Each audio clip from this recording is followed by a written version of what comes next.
Hello and welcome to Punk Rock Academic, the podcast where the rebellious spirit of punk rock meets the halls of higher education.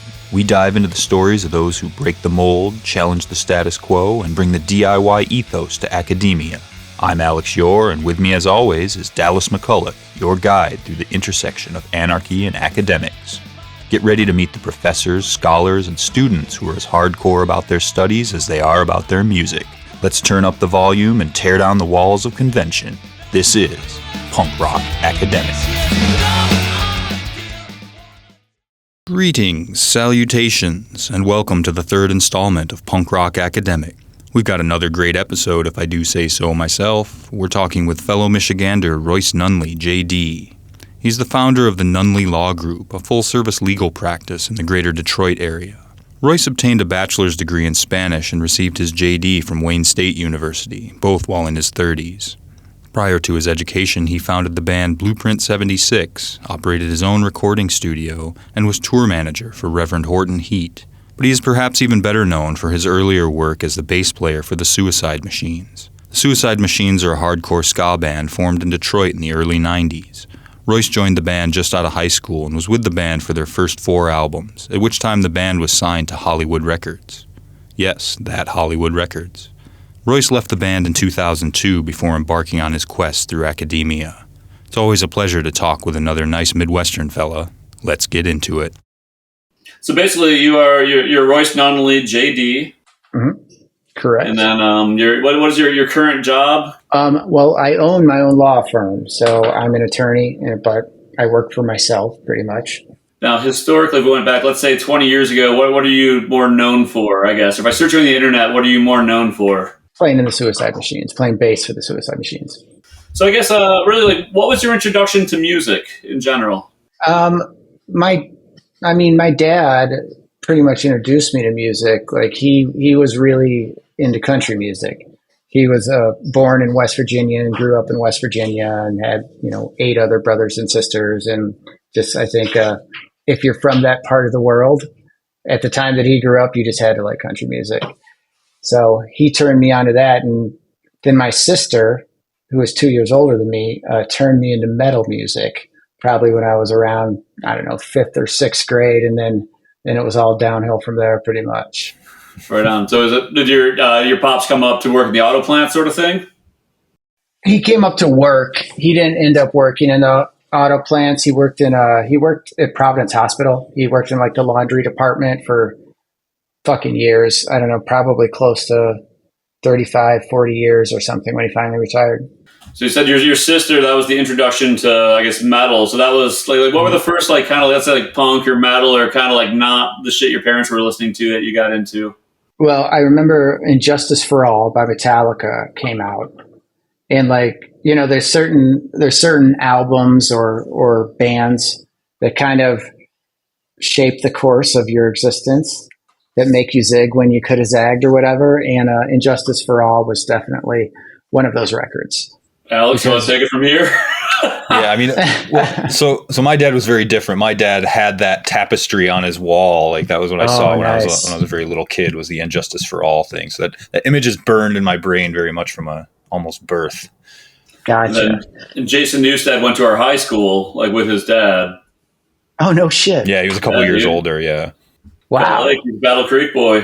Mm-hmm. Right on, man. All in fun.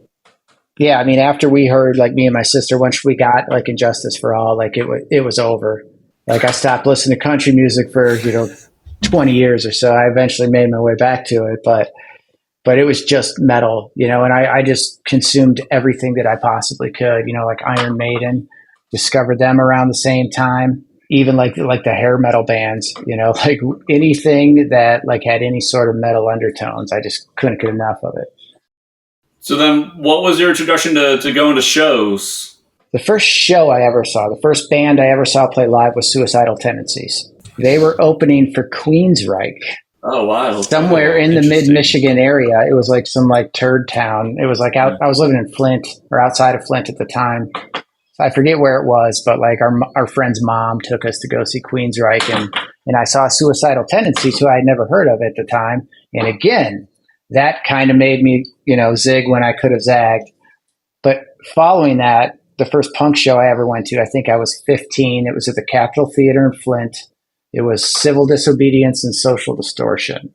Not Social Distortion, Civil Disobedience and Social Outcast. Big difference. Mm-hmm. We're actually in Flint right now. Where were you living in Flint?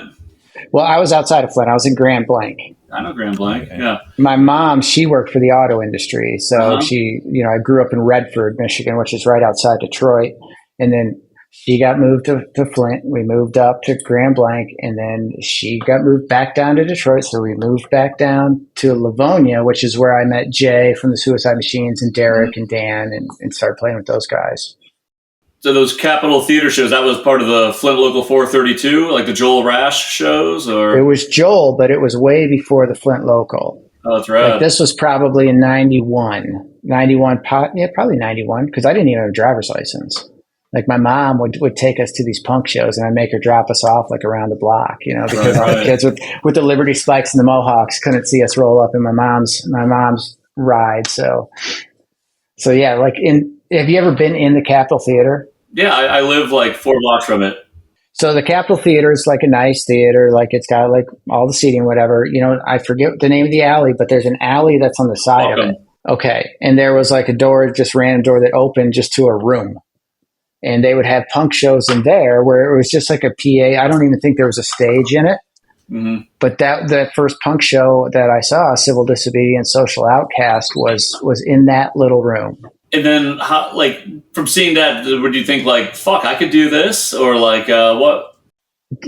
Absolutely, yeah. I mean, like, I had like a good friend in Grand Blanc, and like, I don't know how much you know about Grand Blanc, especially Grand Blanc in like the 90s. Like it wasn't the coolest place in the world. It was all it was kind of like rich kiddish, kind of like preppy. And like, I didn't fit in at all. And there was one other kid in the school who was into metal, this guy named Jeff Merritt, and him and I just became very good friends.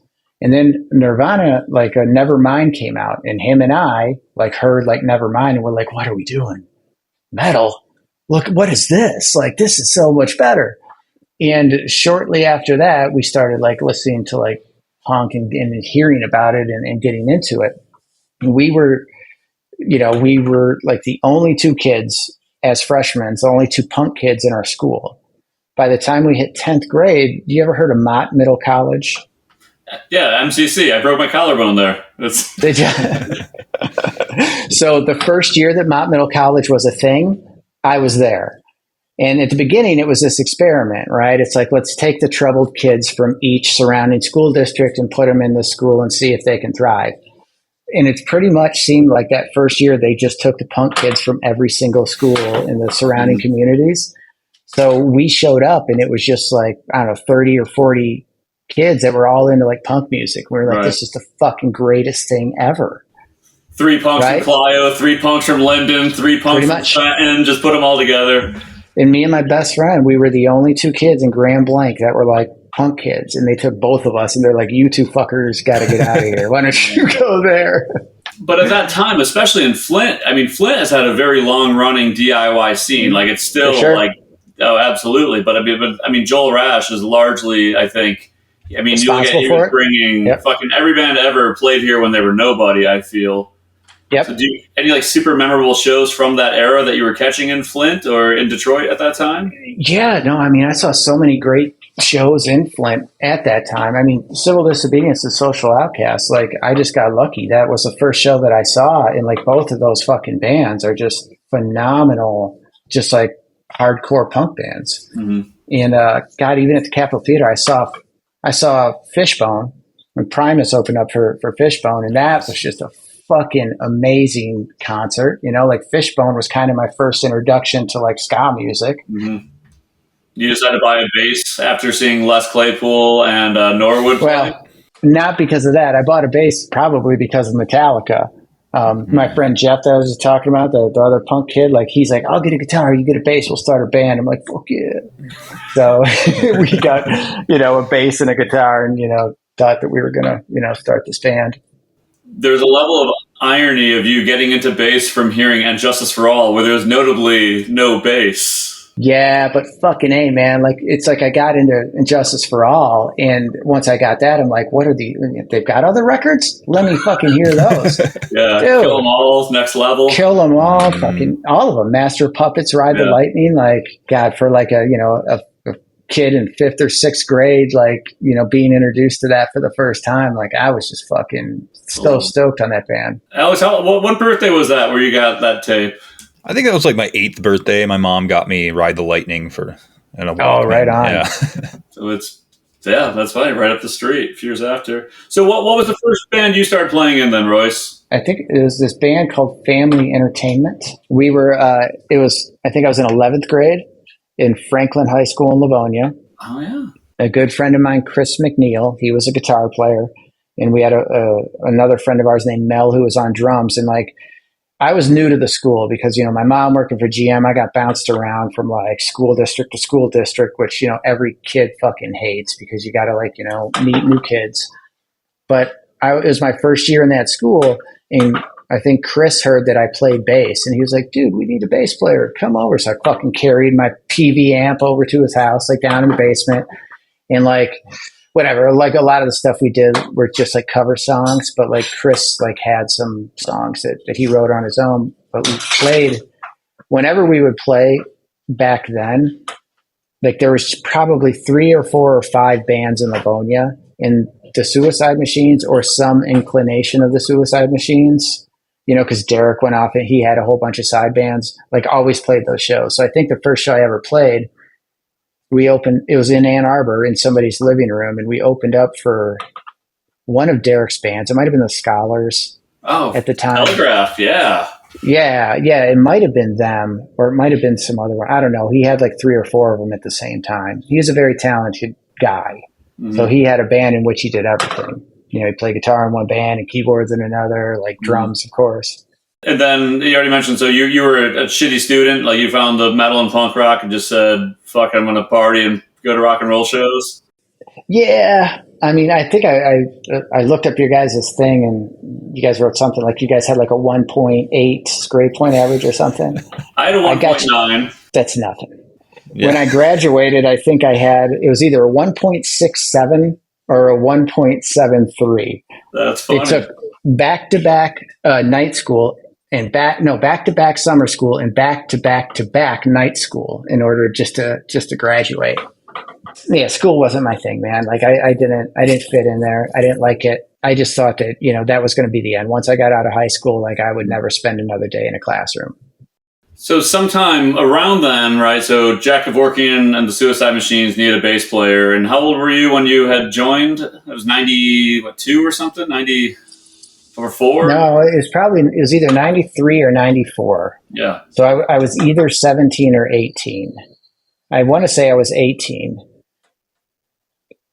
Because the first tour that I went on, I think I was 19. Mm-hmm. Either 18 or 19, somewhere around there. So 93 or 94, something like that. You're just out of high school and getting signed with this band that's kind of, at that point, what Misfits of Ska had came out and stuff, and you were kind of picking up a little bit of steam? Yep. Misfits of Ska, like I didn't play on that song that was on Misfits of Ska. I think they had their bass player before me played on that. Mm-hmm. But they went on like a 2-week tour, like before I joined. Like they went out to, I think they made it all the way out to San Francisco. But as soon as they got back, like the guy that they had, they were just like, this dude ain't going to work out. And I went to all their shows, and I was very good friends with Jay. Mm-hmm. So I think they were just like, can you play with us until we find somebody else? And I was like, fuck yeah, like I love you guys, no problem. And then they never found anybody else. Right. Eventually I just weaseled my way in permanently. Yeah. That's all. And so where were you first touring, or who were you touring with at that point? Like what bands? The first tour that I went on, we opened up for Bucko 9. Do you know Bucko 9 from San Diego? 28 Teeth changed my life, but yeah, go on. Great fucking band, great guys, like the nicest fucking dudes ever. But I think it was about 3 weeks long, and we opened up for them. And then like Leave Home Booking like picked us up right after that tour. Mm-hmm. And I think that she put us with Guttermouth for a while. We were with the Vandals for a while. We were touring so much at that time. It's hard to remember everybody, but I remember those were some of the first bands that we went out with. funny you mentioned the Vandals with you being a lawyer now, considering Warren is also a lawyer. Or Joe, yeah. Not Warren, Joe, yeah. Yeah, and he's been a lawyer for a long time. Yeah. He was a lawyer, I think, when we were touring with him. Fucking wild. Which is kind of strange because, they were touring a lot at the time, and it's like, where did he get the time to work? Like, I still, to this day, I don't know what he did. I don't know what kind of law that he practiced. Right. I have no idea. Yeah.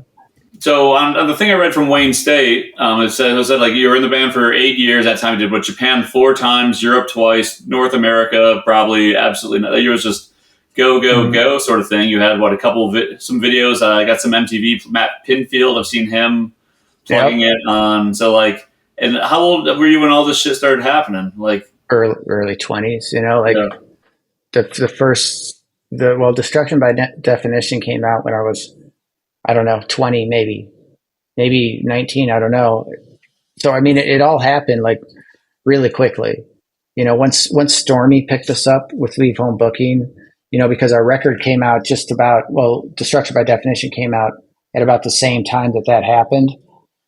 And those are kind of like the two things that you need to like get any juice is you need a great booking agent who can get you opening for bands that are bringing in people. And you need like a record out that actually has distribution, more so back then. Nowadays with like, digital streaming, I don't know if it's easier. It seems like it would be, but at least back then when you had to go buy a CD or a cassette or something, you needed some sort of label that had distribution, which we didn't really have up until then. Right. So basically it sounds like you joined the band and then within a week, it's like you're signed to a major label, you're on tour with the fucking Vandals, and, that's Hollywood Records. They were putting out Queen, right, at the same time. So it's like, that's a pretty big deal. Yeah. And they did, because they're owned by Disney, and they did like a lot of like soundtracks for like big movies. I think that's kind of where they made their money. I think they still do, because like sometimes I'll see movies and like, at the end of the credits or whatever, you'll see like the little Hollywood Records logo. But one of the people who worked there, this guy named Julian Raymond, he was a producer, like A&R guy there. He was really good to us. He became a really good friend to us. He was a great guy. He produced 4 of our records over there. I think all 4 of them before they left and went to a different label.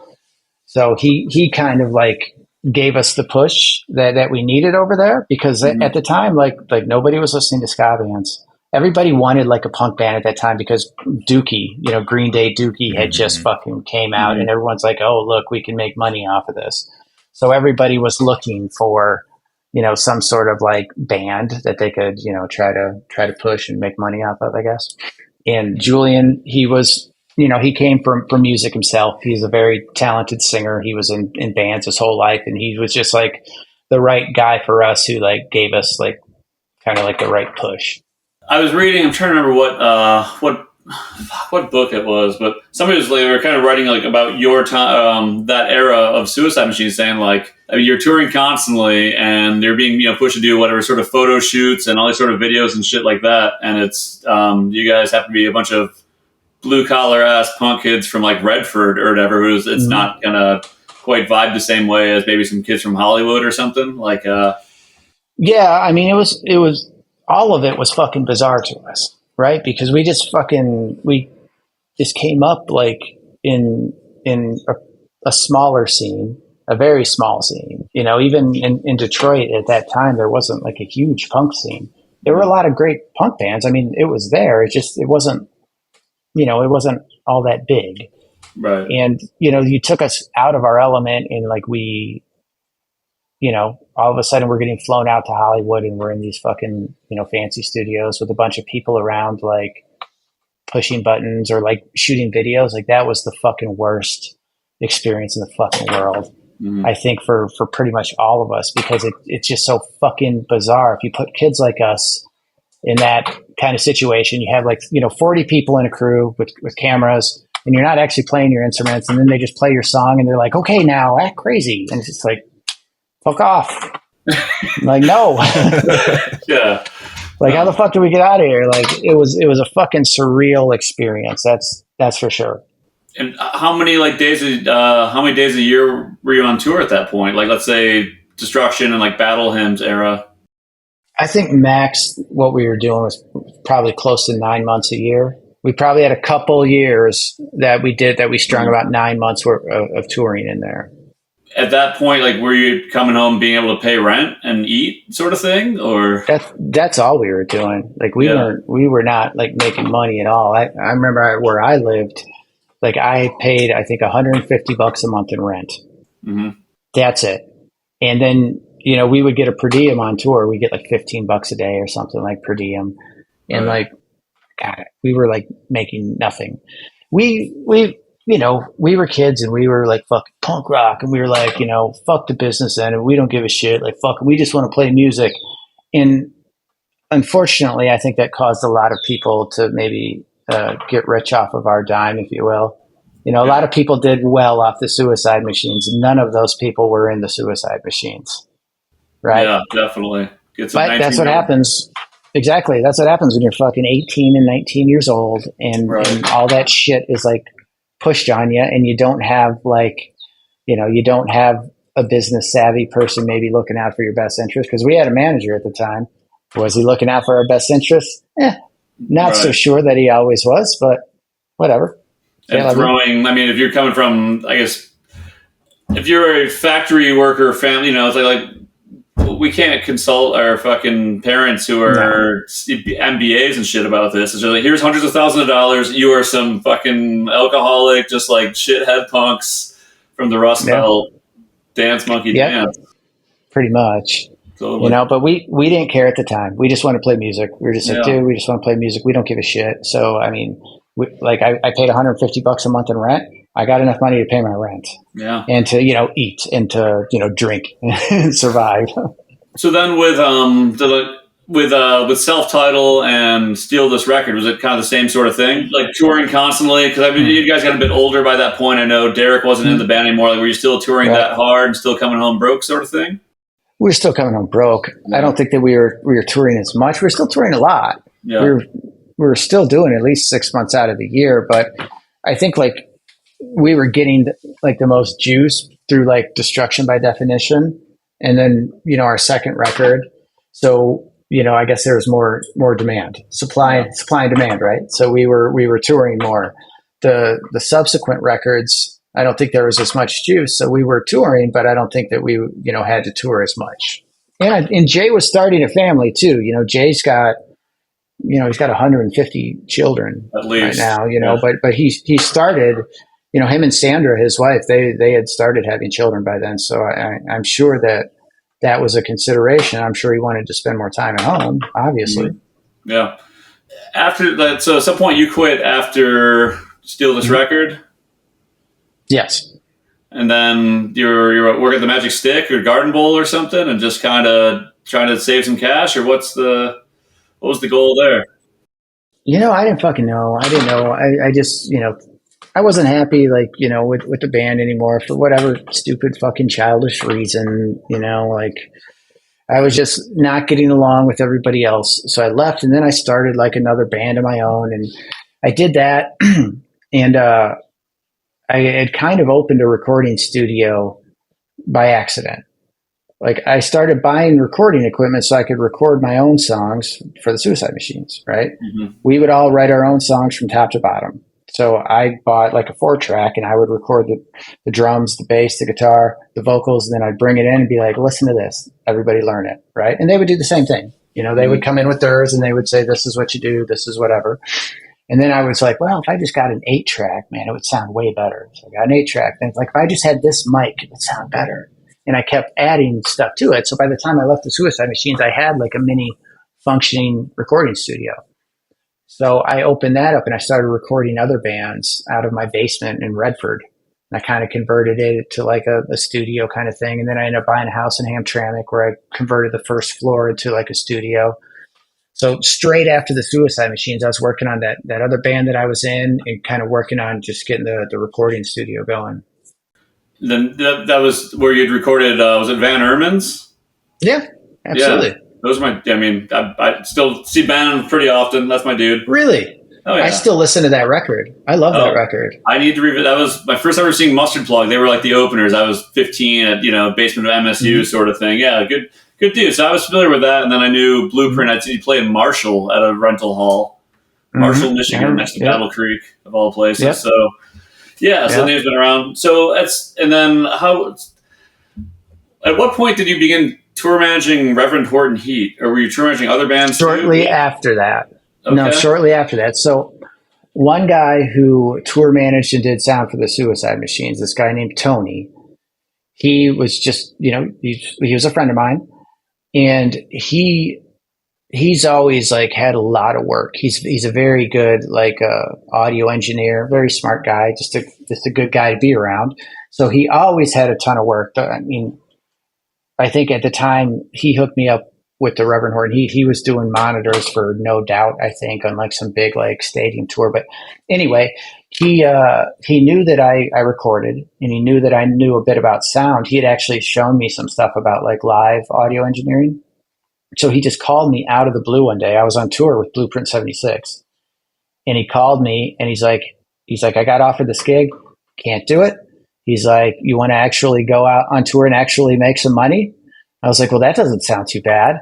And he hooked me up with the Reverend Horton Heat. I got a phone call from their manager, and he's just like, yeah, so you got any experience tour managing? I'm like, fuck yeah, I do. I mean, I tour managed the Suicide Machines for a minute. Just, when we didn't have one, I would go in and settle shows. And, the audio stuff, I had plenty of studio experience, but not much live experience. But I bullshitted my way through. Mm-hmm. Got the gig, flew to Dallas, and I was, I got on the tour bus. They actually had a tour bus, and I was off to the races with them. And, Jim Heath, the Reverend Horton Heat, he's a good guy. He's very particular about the way that he wants things done. And I think half of that gig was just managing kind of the personalities on it. Jim he's an easy guy to deal with. He's a very nice guy. He's probably one of the most giving bosses that I've ever had. He's very kind, but he likes things done his way. And the other two guys, they were okay too, but they had their challenges, but I was able to do that. I think I was able to kind of just be what they needed to be and kind of, give them what they want to not get fired. So I ended up doing, the States a million times with them. I did Europe I think 3 times with Reverend Horton Heat. But yeah, I just did that, and I actually made a little bit of money, and things were good. So what was so at the time then you'd come home and you're bartending back in Detroit? Well, at the time I was just doing sound at the Magic Stick. Okay. So I started off doing sound there. I did sound there for years. And then later on, I moved to Spain for a couple of years. I came back, and when I came back, I started bartending there. Okay. They obviously they'd gotten another sound guy at the time, so the position wasn't open. What was Amato still? Was he there at the time? Yeah, he's still there. Well, I know. As a legend, man. Absolutely. Yeah. He's still awesome. That's some DIY cred right there, knowing Amato. I've known him since we were in high school. He didn't go to my high school, but he was, he was in punk bands at the same time that I was. So I've known him since I was a teenager. Yeah. Totally. So at what point, so you're on tour with Rev for a few years or something too, and then why did you decide to go back to school? And did you go straight to Wayne, or were you doing CC or what? No, I went to school because I always wanted to learn another language. Mm-hmm. That was something that was always interested me. When I was in 9th grade, when I was in Grand Blanc High School, I was one of the only 2 punk kids there. I took a Spanish class, and it was fucking brutal. As one of the only punk kid, one of the 2 punk kids in the school, everybody just fucked with me constantly about my fucking haircut, my fucking pants, fuck everything, right? And I just remember it was miserable. And I remember at some point, the teacher pulled me aside, and she's like, look, man, some people just can't do it. Some people just, they just can't learn another language, you're never going to get it. So you shouldn't take it next semester. And I remember that my entire fucking life. And then I got to be 30, and I was like, you know what? I always want to learn another fucking language. That fucking crazy fucking ass wad from fucking from high school still is bugging me. So I started going to community college, taking Spanish classes. While I was like, in between tours and stuff, I'd be like, hey, I got a few months. I'm going to take some classes and try to learn Spanish. That was Henry Ford or what? Oh, fuck. Where did I start? I think it was Schoolcraft or something. I took one or two of the classes at Schoolcraft, and then I took more at OCC eventually. Cool. And then just got like the liberal arts and then decided to go to Wayne from there for a bachelor's or? Yeah. Like, I decided to I was like, well, fuck, I got into Spanish. I was like, well, I can get a bachelor's in this, and I didn't have a ton of money. So I figured out which credits would transfer from community college to Wayne. Mm-hmm. And I took all of the ones that would transfer at like OCC, transferred them all to Wayne until you run out, and they make you start paying them for your degree. Right. Yeah. I got like 2 years into it. And I kind of realized that I could graduate with a 4-year degree and still never speak the language.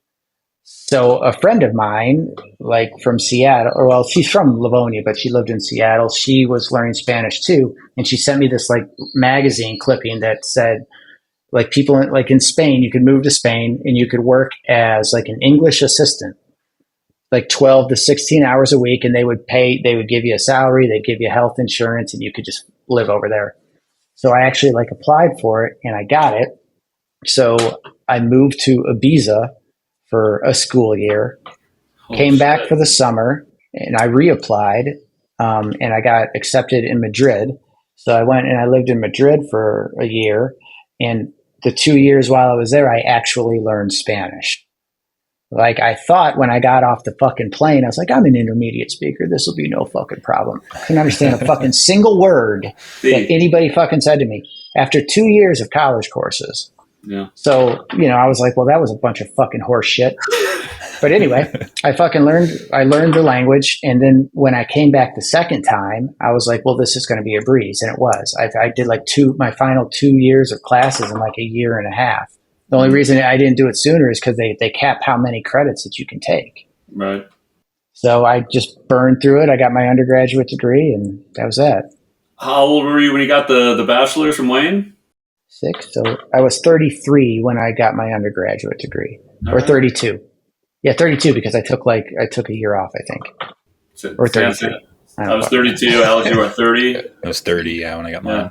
So similar boat. Going from that to working on a JD, was that like an instantaneous thing or premeditated? Oh no. So mind you, before I went to law school, I had never met a lawyer in my life. Minus one. A good friend of mine, you might know of her, Ramona. Yeah.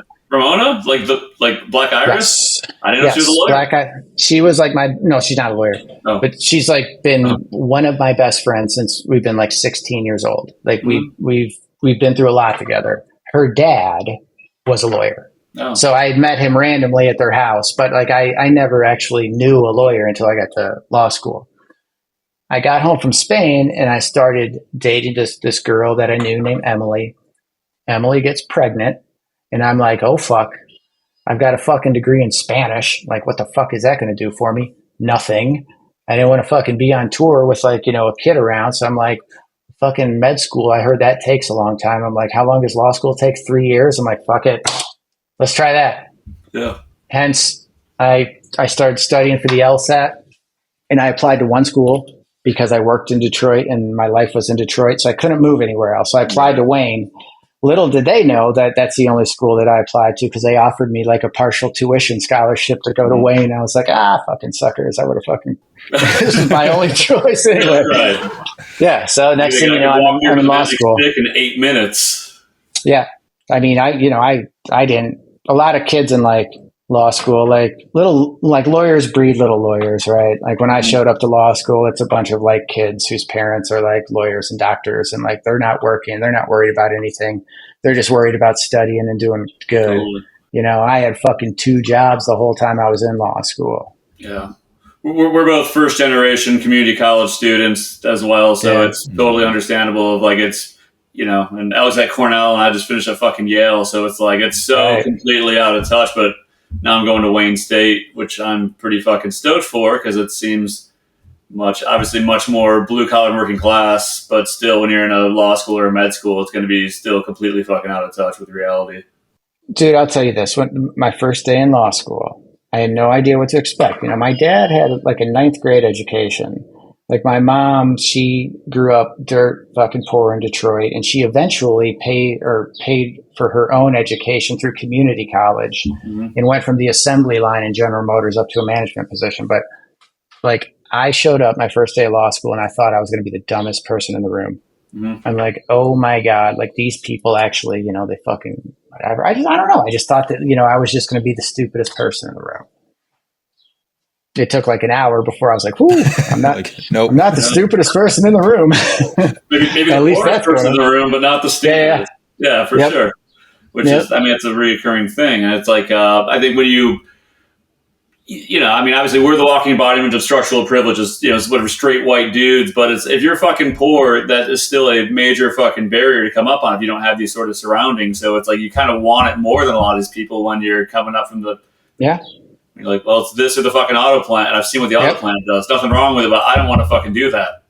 And when you're paying for it yourself too, like you kind of, at least me, like when I'm fucking flipping the bill and like, I'm racking up all this fucking debt, it's like even skipping classes, I'm like, fuck that. Like at one point I broke it down to how much I was paying per class to go. I'm like, I'll go to that. I'm paying for it. Yeah, 100%. So you're able to finish that. You said you were, mid-late 30s? I think I was 36 when I got my JD. Okay. And then, so now you have your own law firm. Did you immediately start that, or were you working somewhere else for a while?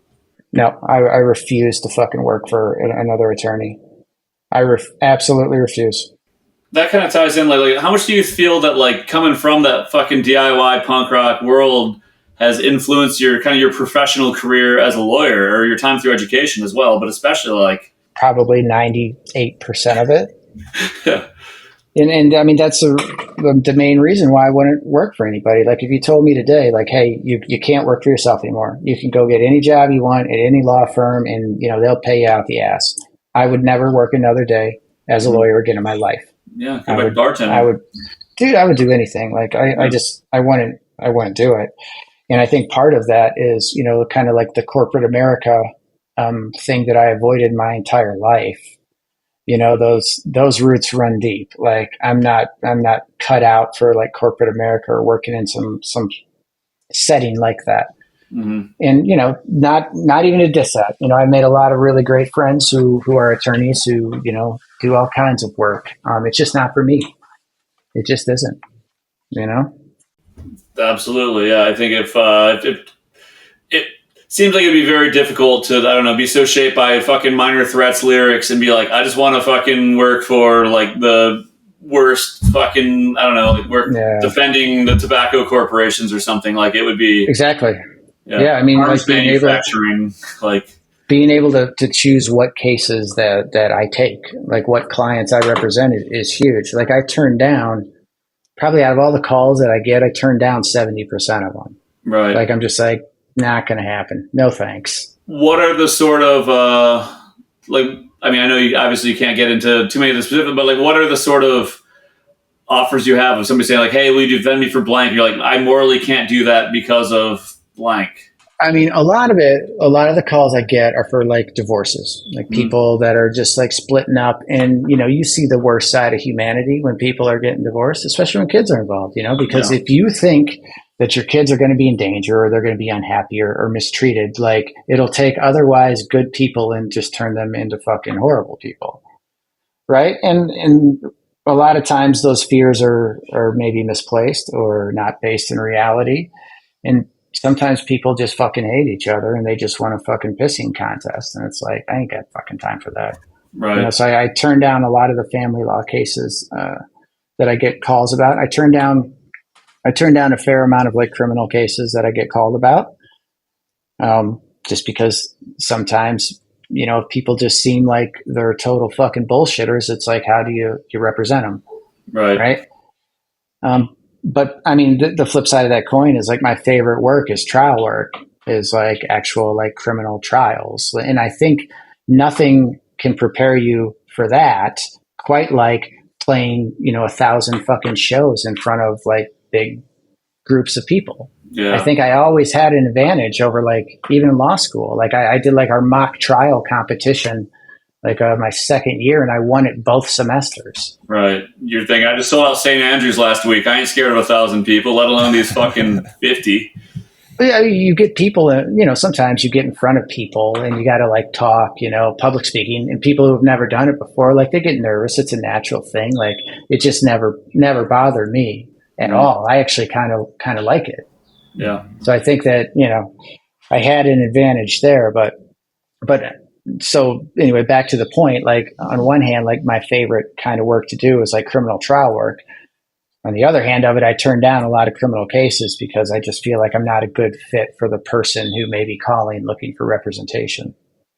But you can choose and pick the people that you are like ethnically aligned with whatever if they're fighting some bullshit charges, you're thinking like, I got you, bud. Oh yeah. Oh, for sure. Yeah. For sure. Yeah. I mean, yeah, like I get calls from like friends of mine throughout the years all the time.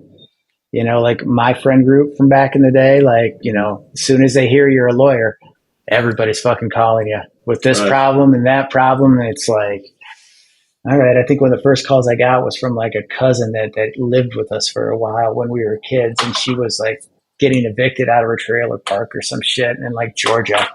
And she's like, well, what about like a Georgia eviction law? Do you know? I'm like, fucking nothing. Like, I can't tell you. I don't know. You know more than I do about it. I think it would be, I think it's explaining to like, just like some like normie on like how growing up, hanging out at shitty punk rock basement shows and hall shows can like shape you as like a middle-aged, like law firm owning family man, probably with a respectable credit score and, a car that actually fucking runs. Like it's very respectable, just so you know. Very respectable. I got an Amex, bro. We know. We'll have to end with these same few here. So one, what's a desert island album? Or maybe like a handful if you got a few that you would need? Well, if I had to break it down to one, I mean, I'm sure a lot of people would answer the same, but it's Energy by Operation Ivy. Great fucking album. And that is not a surprise considering you're on the first couple of Suicide Machines albums that... Of course. You may have heard Energy once or twice based on it, yeah. A couple times, yeah. We're starting a band to promote this podcast called Operation Ivy League. So no shit. Maybe we'll. Are you being serious? We're not kidding. Yeah, we're gonna fuck around a little bit. Good. Like 2020, so 20 more credits to go. I want to be educated. It's nice. Study party tonight. Yeah. Yeah, study party tonight. Black Flag. Like it's. Oh, that's good. That's good. What do you think? What's some criminally underrated band, either current or past, where you're just like, how the fuck were these dudes not huge? I think a criminally underrated band, and I don't even know that they were underrated. I just think they just never got a big enough audience, was the Van Ormans. Yeah. I thought that they were a very talented band, and I think they had some good pop sensibilities. Mm-hmm. Well, Cheap Girls did fairly well afterwards for a while. I remember I did sound for them at the Magic Stick once, and like, I didn't even know, like Ian just like showed up. He's like, hey dude. I'm like, what are you doing here? He's like, I play in this band. I'm like, I did not know that. Right. And then what's the last music you listened to? Or like the last album or just whatever's in the car or whatever? Straight Outta Compton by NWA. God, I love that you're a lawyer and that your answer is Straight Outta Compton. I was cutting the front lawn yesterday and I was listening to Straight Outta Compton. Dude, suburbs are fucking hard. We're getting old now. We're at the point where it's like grocery stores play the best fucking music. Like I'm at Trader Joe's, I'm like, I can't believe they're playing the Gin Blossoms, dude. Like, oh man, nice. Yeah, nice. Sick. It's nice meeting you guys, man. I mean, it's a really cool idea that you guys have, and like, congratulations to both of you. Coming from shitty, very close to high school dropouts to accomplishing what you guys have, it's pretty fucking amazing. Well, thank you. But there's so many other people that are in this boat, and I'm sure you. I mean, that's a great reason you guys are doing this, though. I mean, yeah. This is something that I would totally fucking listen to. I don't really listen to much of anything except like NPR on the way to work. But like shit like this is like super interesting, like people who don't take traditional routes to get, to a place like this when you're like doing like postgraduate degrees. Yeah, absolutely. Like if you would have like this would be the last thing I ever guessed that I would be doing with my life when I was 18 till I was 32 or so. Yeah. And, like I did so poorly in high school and I didn't go on to college after that because I was so discontent with like what everybody else was doing or what the world was doing. It's like, well, go to college, then start a family and get a white picket fence and go work in corporate America or some shit. Like that was just it was the antithesis of like what I wanted to do and like what I felt. So it's such an interesting idea of what you guys got, and like being able to listen to other people who maybe, didn't take those straight and narrow paths to get to wherever. Like, I think you guys are onto something. Ironically, I think that we make the best fucking students too. It's like, it's not like, I ain't falling back on my, daddy's fucking trust fund or whatever. It's not like it's, because when I was 19, you have it was to be like, resourceful. Yeah. We spent our MEP test money. We had standardized test scores that were good, even though we were shitty students, but like spent the money on booze or weed and like, but we're dumping Little Caesars pizzas and living in a shitty punk house with basement shows and shit. And it's like, but I mean, all those experiences make it so, when you go back and you're on your own fucking dime and you don't come from that many dimes. Yep. I'm not, when you talk about skipping class, I was smiling fucking big. I'm like, that's the same shit. I don't skip class. No, and I mean, it sounds like you guys did really well in your college education. I mean, so did I. When I started going to college, like I was a good student. Never skipped class. I got good grades. Like I paid attention all the time. I took notes. I was always like, participating in class. Hand up. Fucking complete opposite from high school, right? Complete opposite. Yeah. But it's just because we were fucking ready for it, and you learn some gnarly shit when you're, So, I don't know. So, that's what we're trying to explore, and I'm stoked. So glad to have you on here, Royce. So, thank you. And that's a wrap for this episode of Punk Rock Academic. We hope you're as inspired as we are by the incredible stories from the punk rockers revolutionizing higher education. If you enjoyed today's show, please be sure to subscribe, leave a review, and share it with your fellow rebels. Stay tuned for more tales of academic anarchy and keep the DIY spirit alive. Until next time, keep rocking and never stop learning.